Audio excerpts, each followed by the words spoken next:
I'm going to review setting up a final die line in Rhino for a folding carton. So these are the surfaces that we had from the 3D file. The 3D file being a box that I created with all the surfaces and we mapped art on it. Now I took those surfaces and I laid them out flat to see how the die line was going to work so I could make a handmade sample of this. So we end up having surfaces. What we need to have is just the line work around this so we can control the quality of those lines for a final die line. So what we need to do is change our selection tool. Our selection tool at this point, when we select something, it selects the whole surface. Now the surface is made up of this opaque area in the center and then the outlines. Well, all we want are the outlines. So what we can do is we can control that by going down here at the bottom. We click on filter. This dialog box comes up and it has all these check marks for all the different things. When we select an object, it is selecting all of that. All we want are the curves and edges. So what we can do is come down here, and I have it already selected, it says sub objects. So I'm going to click that off. So if we select that, we can click parts, select parts of objects. All we want are these outlines. So if we select that edge, you can see I'm just getting this curve. I'm not selecting the entire surface, I'm just selecting that line. So if I hold down my shift key, I can select several of these. I can select these outlines. I can select internal edges. It's asking me which kind I want the edge. Like for example, I can select that cut hole right there. So what we want to do is select all the edges, the outside edges, inside edges, and get just the lines. So what we need to do is we have to separate these from the surfaces. So what we're going to do is we're going to move a copy. So I'm going to move copy, and I'm going to select and hold down, and you can see how these dragging lines are still connected to the object. So I'm going to click out here, and then right click, and now it has separated those. So those are now one copy. What we want to do is take all of that, these lines that are copied, and put it onto another layer so we can work with this. I like to save all the information, so I don't want to delete these surfaces. I like to keep them in case I want to go back to them or refer to them. So I would set up another layer, which is what I've done here. And I had original die line was with the surfaces, and I created another one called draft die line. So we can move that over to that layer. So I'm just going to undo. And I'm going to go to my draft die line now, which will be just my lines. I rotated this 90 degrees because I like this orientation better. It lays out on the page a little bit better. It's not that critical, but I just did that. So now I have just these lines, no surfaces. And now I can work with these lines and give them a certain line quality and work with that. There's a couple ways to do this. We can now get rid of the selection filter. So I'm all set here. We can take these lines and I can change them right here, all in this one layer. So what we can do for this first approach is you select your lines. I'm going to select a couple of these. These are the outside lines. And I'm going to go under properties. And under properties, the line quality, the width, the color, and the type are all controlled by how the layer is set up, which I'm going to show in the next step. But let's do this right here where I'm going to control it not by layer. So let's go under print width here, and I'm going to click on the drop-down menu here. And I'm actually going to give it a line weight right here. So let's do that at 0.8. So now those lines are going to be thicker, but we can't see it in this regular mode. So what we need to do is go under View, and we can click on Print Preview. So now we can see the quality of that line, how much darker that is. So I'm going to select some of these internal lines. Let's do a few of them here to illustrate how this is going to work. Select that one. So now I'm going to go back over here and it's set by layer, but let's do print width. I'm going to change that to, let's do 0.35. That's going to get a little thicker. And then line type, I'm going to select, let's just do hidden, which is a dashed line.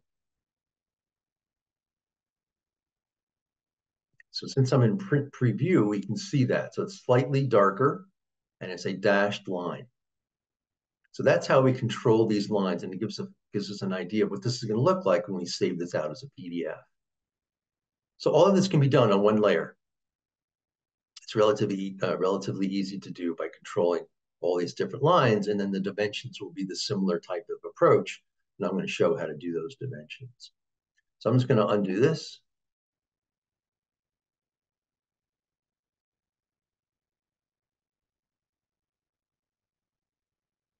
Okay, so now we're back to where we started from.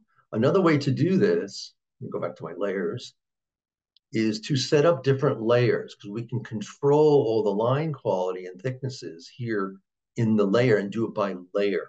Now, this can be easier if you want to change things. Let's say if I had done all my line weights all on one layer and I want to change that, say if I was too thick or too light, I'd have to go back and select all of those lines again and change the quality. It's not the end of the world, but it might just take a little bit longer. But if I set them up on layers, I can just control that by layer. So that means for outlines, I would select all my outlines. I'm just holding my shift key down all around, and I would set up another layer. And I have that set up here. I have one called outlines, scores, dimensions, center lines, and border. So I can control all of that here, the different line qualities and line thicknesses right here. So if you select all the outlines, and then you go to a layer called outlines, which is what I have here, and you can change the layer. What I like to do is I want to keep all of that line work on one layer, and I want to move a copy so we can copy objects to layer. If you click on that, then all of those outlines will go to that one layer. I'm not going to do that since I've done it already. So that's what this looks like. So let's deselect this, and I'm going to deselect that. So here I have brought all my line work, the outlines, to one layer, just the outlines. And I have set that up here under continuous line. Now here, continuous line. And I've set it up at line thickness of 0.8. But I did this under the layer. So what we have to do is when we do that, I'm going to select one of these, and I'm going to go under properties. Back here, we have to make sure that you have it by layer, not by numerical value here. Make sure these are all on by layer. If you do this by layer here, then I can control all of that. I hope that's clear. It's a little confusing, but they're two different approaches. So now if I want to change the quality of this line work, let's bring in I have my scores, my dotted lines, I have center lines, and eventually I'm going to have all of my dimensions, and I'm going to have my border.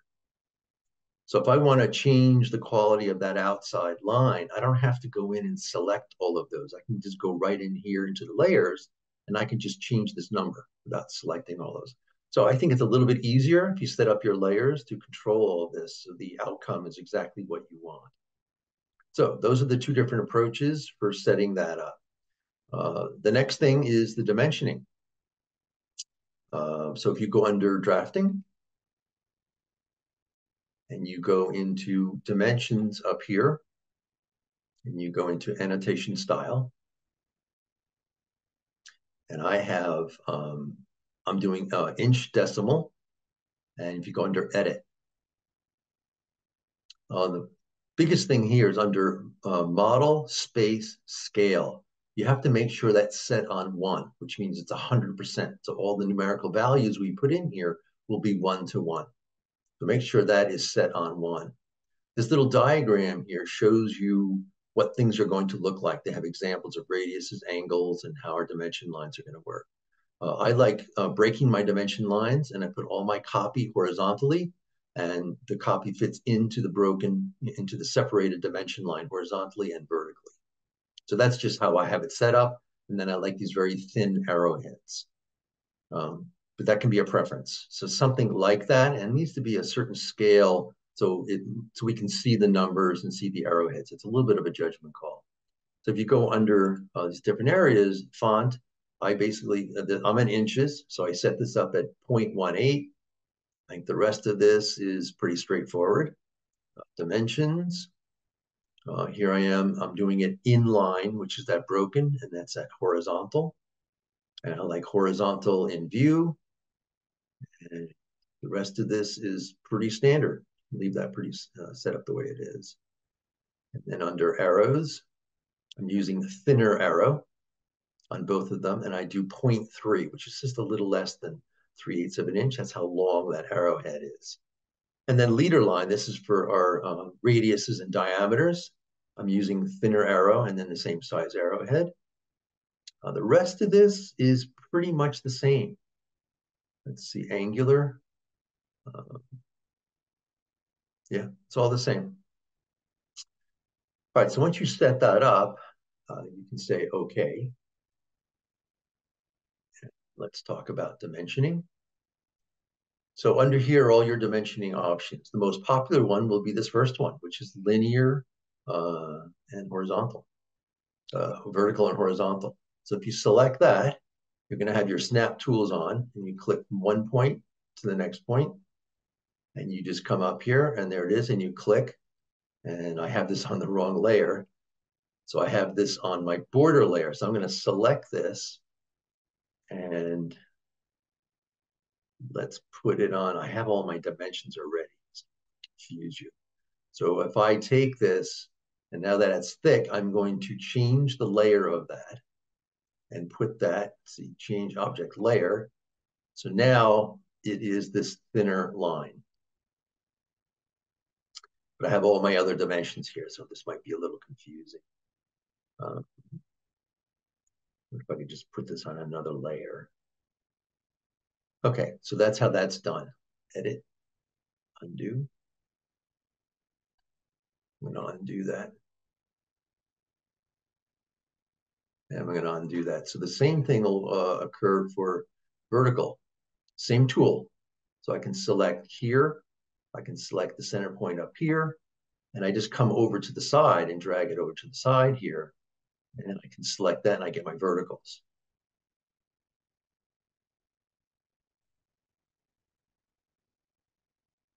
And then the same thing for radiuses. If I click on this one, it's a radial dimension. All I have to do is select that and it comes up, and I just have to position it wherever I want to put it. So you don't have to do any measuring. It'll take care of it automatically for us. So all that dimensioning I did, and I have that on this layer. So again, that's a whole nother layer that I can bring in, and I can control that. I keep that on default, so it's very, very thin. So I want those lines to be thin and not as pronounced. So here's where all the line qualities come in. We also have center lines, which are very, very light also. And I have that set up. You click on here, I can control the line quality. So I have that on center line. I say okay. And I have that very default, it's very, very thin. It's a hairline. So those are extremely thin. And I have my dimensions very thin. And I have my fold lines as a dash line a little bit thicker. And then, of course, I have the outline. So when someone looks at that, they can quickly see what the die cut part is, where the folds are. And of course, that thickness of the line is all the die cut parts, which are these two holes, and then this little cut area for the tab. So that's it. And I set up a border, which is a whole other layer. And I have this very, very thick line here. I have that set on 2, so that's very, very thick. And then the last part is to set up the title block. So the title block, if you go back under dimensions, and we have text block. If you click on text block, this dialog box will come up, and it'll be set to the same size type and the spacing and the difference. I'm going to leave this the same, but if you want, you can change this independently and make the type in the title block bigger or smaller or whatever you want. And all you have to do is just type right in here in this little dialog box, and all that information will come up. So you say, okay, I'm going to cancel here because I have it already set up. And once it's set up, if you want to change that, all you have to do is double click and the dialog box will come up and you can edit that and change that anytime you want. So cancel. And that happens with dimensions also. If I have a dimension and it's not quite working out the way I want it with the standard settings, I can double click on that dimension and I can change the character of that dimension, how I want the type to sit. Maybe I want it bigger. Maybe I want to move it around. You can come in here and control that individually for each dimension. So that's very convenient. I happen to leave all of mine with the standard settings and it worked out pretty well. So I didn't need to make any of those changes. So that's how you set this up. So the final part here is to export this. So let's just move out a little bit. So all we have to do is select everything. My selection tool I've set to this purple color because the yellow is a little too pale for me. So I just have this set on purple. And if you go under File and you go to, where is it? Export Selected. And then you pick a name. Actually, let's put this in the right place. Where am I? Maybe I'll just leave it here.